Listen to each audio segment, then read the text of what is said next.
Ktoré je tvoje najobľúbenejšie víno a prečo? Len jedno. Za mňa asi Dunaj 2022. Prečo je práve toto víno to najlepšie pre teba?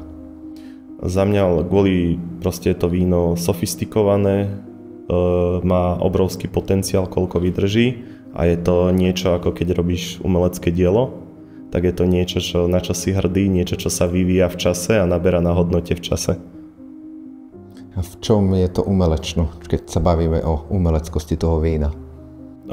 To umelečno v tom, čo dodávaš vlastne ty, že dávaš do toho vína kus seba, kus toho, čo vieš a je to ako keby v čase vyumelkované, že to nie je víno, ktoré si vyrobil za 3 mesiace, ale to víno reálne robíš skoro 2 roky, čiže je to fakt ako niečo, čomu si obetoval ako značnú časť tvojho času, tvojho aj pracovného, ale aj voľného času a nad čím si sa fakt musel zamýšľať dlhodobo.